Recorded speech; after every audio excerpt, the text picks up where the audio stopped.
that still votes, I don't want to it's obligate myself still to checks this. and balances on the use of violence. That's what Rodney is about. They got it on tape that you just overly beat his ass, and then it's like damn. It's called unnecessary force. It's a real thing. Right. So let's see. Many of them, they can do what the hell they want to with their property though.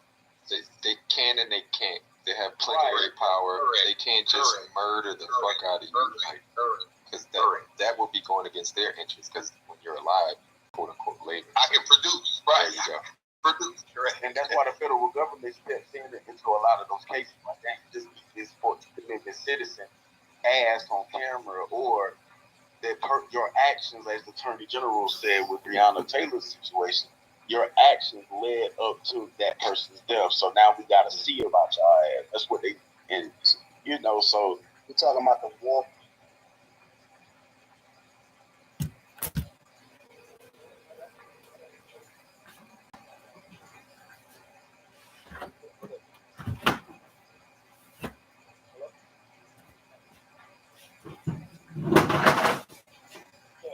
Gio. Gio.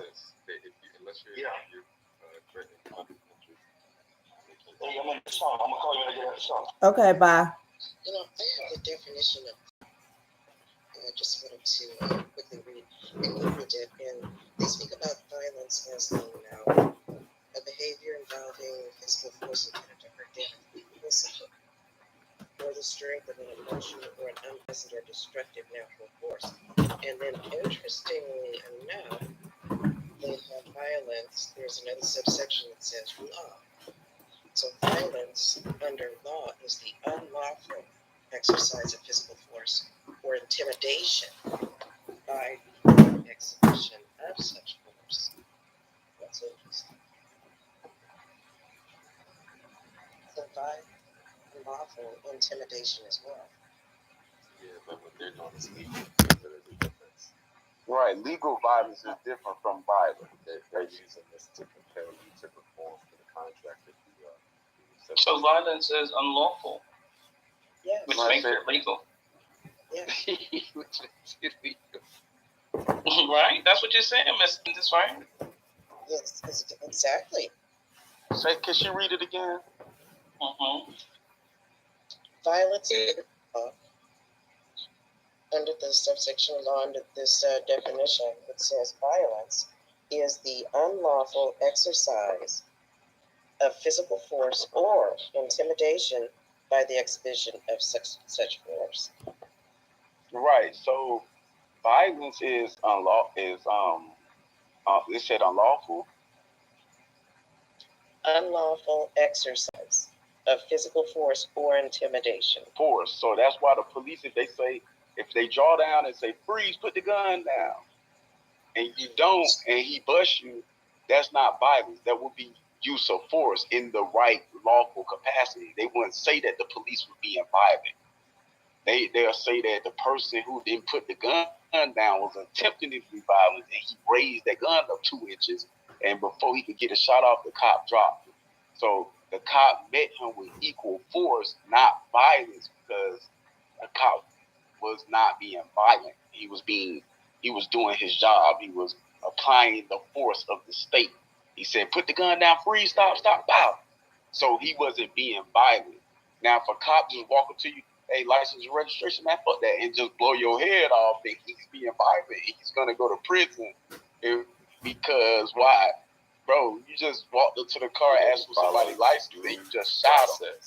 They have to follow due process. Yeah, that ain't due process. Walking up to your window like, you got your registration, and he's just having a bad day. He just, what, fuck that, and just gun the driver down. He's going to jail for prison, bro. And he was being violent. He didn't nothing in the state laws allowed him to do that shit. You feel me? He wasn't under threat. Nobody had that's why the whole thing would be like, did the person have a weapon? That's gonna be the first question. If a cop shoots somebody, was the person armed? No, he wasn't armed. Oh shit, bro, you might be in trouble. Even the other cops in the department, his friend, just pulled up, like, damn, what did you do, bro? Like, I don't know. I thought it was a gun. Oh man, you might be fucked up. Like, I ain't gonna say nothing because it's the blue shield. Like, But bro, this is bad. Like cops tell cops the truth, even though they try to cover it up after the fact. But it's like, bro, you fucked up because there's nothing in this. Nothing can protect you. We're gonna have to lie. And the same going back to Breonna Taylor. They got caught for trying to cover the shit up. It was so messy of a situation that them trying to clean it up got their ass caught.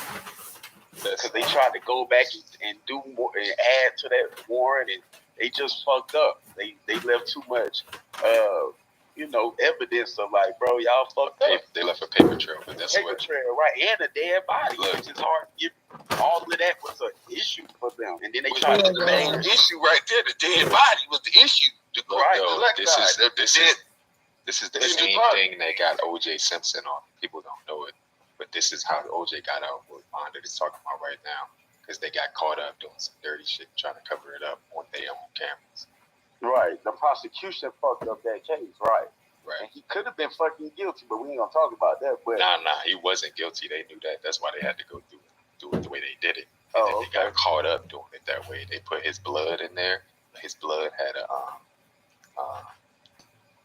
an agent in it that preserved it, a preserving agent that only they had. So when they tested his blood that was at the scene, it's like, how did the preserving agent get in the fucking blood, on top of the fact that they had a video of somebody in the room from them because they were recording the scene. And they like, yo, y'all, who was y'all with? Y'all gotta leave. But it's on camera though. So yeah, that's tampering with evidence, all type of shit. Right. Right. Got something for you guys. Because it's all surrounding trust, ladies and gentlemen. Alright, so I posted this link at the top. I want you guys to check this. Wait, hold on. This Clubhouse is kind of trippy today. Let's see. Okay, no link at the top, hopefully. Alright, yes. Can someone check that out? Tell me what they see, maybe a couple definitions, so we can get some clarity on just the basics. Sometimes the basics is the most important thing. We need to know the definitions of what we're talking about, the words we're saying. But anyone want to read just a couple of those definitions? There's some of the words we say all the time. For the people who may not know, let's try to educate them. Shall we?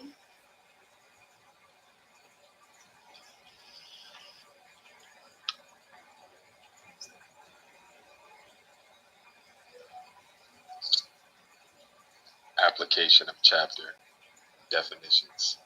This chapter shall govern fiduciaries as well as agents in certain instances, now or hereafter acting under governing instruments, except as otherwise specified within the definitions of this section. The definitions of this section shall apply to this chapter, as well as to the chapters 35, 39, and 45 of this title, as well as to any other laws of this state incorporating by reference either this section or laws of trust. Agents shall be custodians other than those acting under the Uniform Transfers to Minors Act, Chapter 45 of this title. As for agents, managing agents, all persons defined as agents by the general law of agency and persons holding other than not the man laugh too. Other than other than in the capacity of fiduciary as defined in this section, property belonging to another person, whether that other person is a fiduciary or not a fiduciary. You want to stop right here? Keep going. Look at that. I mean, how we could take a breather for those agents, huh? Yeah.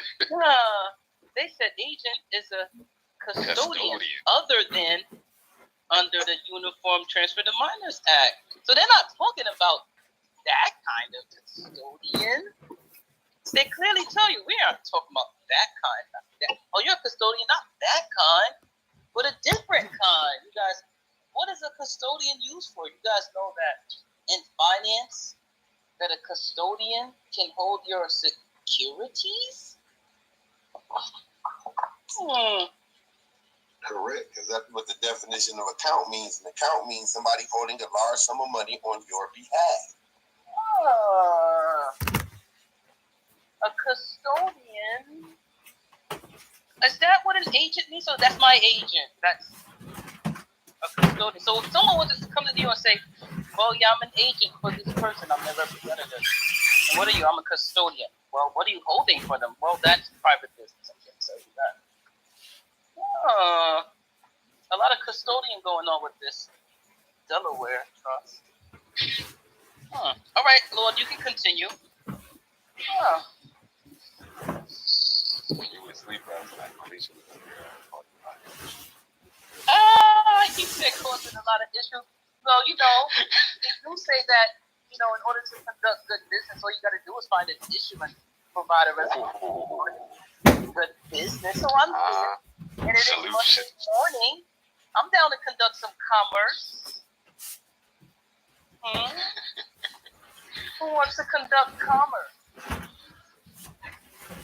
But yes, Lord, I think you should continue with that. And I mean, it's very interesting that these are the definitions that they want to define. They want you to clearly comprehend what it is that I know. Right? Why is it this easy, John? All right. This next one is C.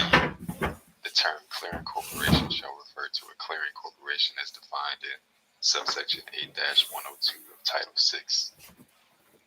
The term fiduciary shall mean trustees, personal representatives, guardians, custodians under the Uniform Transfers to Minors Act, Chapter 45 of this title, advisors or protectors acting in a fiduciary capacity under subsection 3313A of this title, designated representatives acting in a fiduciary capacity under subsection 3339 of this title, agents to the extent delegated duties by another fiduciary and other fiduciaries, while the term non-fiduciary shall mean advisors or protectors acting in a non-fiduciary capacity under subsection 3313A of this title, or designated representatives acting in a non-fiduciary capacity under subsection 3339 of this title.